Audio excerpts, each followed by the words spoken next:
कुदरत और इंसान का रिश्ता भी बाप बेटे जैसा ही है दोस्त। जैसे कि बेटे का किया बाप को रास नहीं आता, वैसे ही इंसानों के द्वारा किया धरा कुदरत को नहीं भाता।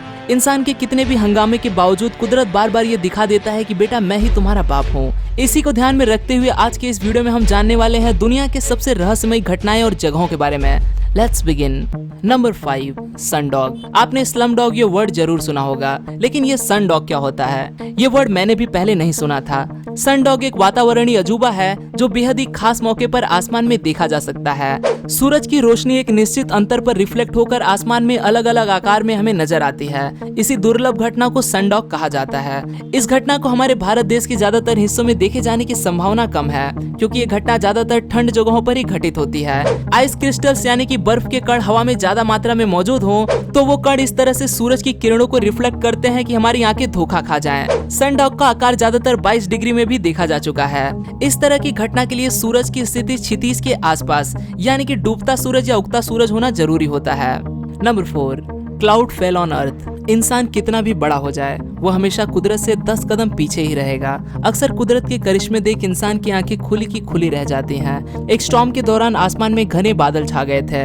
इन बादलों ने जो आकार लिया वो बिल्कुल इंसानी चेहरे जैसा था। इसे देख ऐसा लगता था कि मानो किसी चित्रकार ने बादलों में अपनी कलाकारी की हो। कभी कभी ऐसा लगता है कि कुदरत हमें घटी घटनाओं से कोई संदेश पहुंचाना चाहता हो। आप साफ तौर पर देख सकते हो कि कैसे आसमान में बादलों ने एक बड़े से हाथ का आकार ले लिया है। ऐसा लगता है कि मानो भगवान हमें इस हाथ के जरिए आशीर्वाद दे रहा हो। गरजती बिजलियां और एक बड़ा सा हाथ ये साधारण नहीं लगता। अगर मैं आपको कहूं कि बादल भी जमीन पर उतर सकता है तो क्या आप मुझ पर यकीन करोगे? वैज्ञानिकों की माने तो ये इम्पॉसिबल ही है कि कोई क्लाउड जमीन पर उतर आए, लेकिन एक बार ऐसा भी हो चुका है कि बिल्कुल बादलों जैसी सफेद दिखने वाली चीज आसमान से जमीन पर आ गिरी।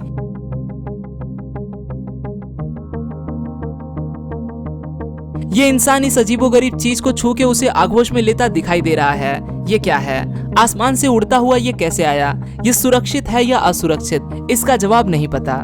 Number 3, agitated waves. आसमान में होने वाले लहरों की तरह बादलों को एजिटेटेड वेव्स कहा जाता है। इन्हें ये नाम 1951 में मिला था। इस तरह के बादल दिखने में काफी डरावने लगते हैं। कल्पना करो कि इस तरह के बादलों के नीचे आप अपने आप को देख पा रहे हो। जो सबसे पहले महसूस होगा वो होगा डर। फैंटेसी फिल्म के किसी शैतान की एक करतूत होगी, कुछ ऐसा ही लगता है। एक खास तरह के वातावरणीय परिस्थिति पैदा होने के बाद ही इस तरह के बादल फॉर्म होते हैं। 2015 में जॉर्जिया के आसमान में भी कुछ ऐसे ही डरावने बादल देखे गए थे। आप अपनी आंखों से देख सकते हो कि हवाओं ने कैसे रुख बदल लिया है। सहमे से लोग आसमान की ओर देख के सोच रहे हैं कि अब क्या होगा। सूरज की रोशनी का एक किरण भी इन बादलों से नीचे नहीं आ रही। इस घटना का वैज्ञानिक पलड़े पर विश्लेषण करें तो पता चलता है कि इसमें इंसानों को कुछ खास खतरा नहीं होता, बस ये देखने में ही डरावना लगता है।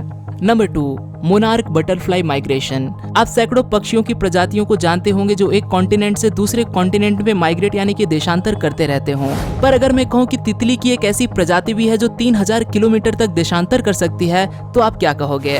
वैज्ञानिक तौर पर यह बिल्कुल संभव ही नहीं कि एक तितली 3000 किलोमीटर का सफर तय करके वापस लौटे, क्योंकि एक तितली की एवरेज जिंदगी ज्यादा बड़ी नहीं होती, बल्कि कुछ महीनों की ही होती है। जब तापमान कम होने लगता है तो उत्तरी पूर्व अमेरिका से दक्षिण पश्चिम मैक्सिको के लिए करोड़ों मोनार्क तितलियां रवाना होती हैं। मोनार्क तितलियों की 5 पीढ़ियां ये सफर जारी रखती हैं और कुछ ही महीनों में ये वापस आ जाती हैं। इसका मतलब यह है कि जिस तितली से सफर शुरू होता है उस तितली के पोते पर यह सफर खत्म होता है, यानी कि इसकी 4 पीढ़ियां बस सफर करने के लिए ही पैदा होती हैं और मर जाती हैं। सबसे चौंकाने वाली बात यह है कि इन्हें रास्ता कौन दिखाता है। वैज्ञानिक आज भी हैरान है कि अगर सफर के दौरान 4 पीढ़ियां मर जाती हैं तो इन नई जन्मी तितलियों को वापसी का रास्ता कैसे पता होता है? ये एक बड़ा ही अनसुलझा सवाल है जिसका जवाब आज भी हमें नहीं पता।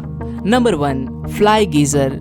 नेवाडा अमेरिका में स्थित जमीन से निकलने वाले गर्म पानी के फव्वारे को फ्लाई गीजर कहा जाता है। सैकड़ों सालों से नैसर्गिक क्रिया की वजह से जमीन के नीचे गर्म पानी का जलाशय तैयार हो जाता था। जब इस जगह पर कुआं खोजा जा रहा था तब इस जगह से पानी को बाहर आने के लिए रास्ता मिल गया और ये गीजर तैयार हो गया। लगभग 12 मीटर की ऊंचाई तक इस पानी के फव्वारे को देखा जा सकता है। बेहद आकर्षक नजारा और खूबसूरत वातावरण होने के बावजूद इसे लोगों के लिए कभी खोला नहीं गया, क्योंकि ये गीजर एक प्राइवेट प्रॉपर्टी पे बना हुआ था। बर्निंग मैन प्रोजेक्ट के तहत यहाँ की 3800 एकड़ की जमीन दूसरी कंपनी ने $6.5 मिलियन में खरीद ली। तब जाकर दर्शकों को इस गीजर को देखना संभव हो सका। पानी में मौजूद अनोखे खनिजों के बदौलत ये भीगते पत्थर रंग बिरंगे बन गए हैं। इस गीजर को देखने के बाद एक सुकून मिलता है। यहाँ होने वाला सनराइज और सनसेट बिल्कुल अलग होता है। तो दोस्तों, ये थी कुछ ऐसी रहस्यमय घटनाएं और कुछ ऐसी विचित्र रहस्यमयी जगह हैं जिनके बारे में शायद आपको नहीं पता होगा। आज के लिए दोस्तों बस इतना ही। आशा करता हूँ आपको यह वीडियो पसंद आया होगा। अगर वीडियो पसंद आए तो इसे लाइक करना न भूलें और आप इस वीडियो के बारे में क्या सोचते हैं वो मुझे कमेंट में जरूर बताएं। फिर मिलूंगा दोस्तों एक नए वीडियो के साथ में, तब तक के लिए नमस्कार।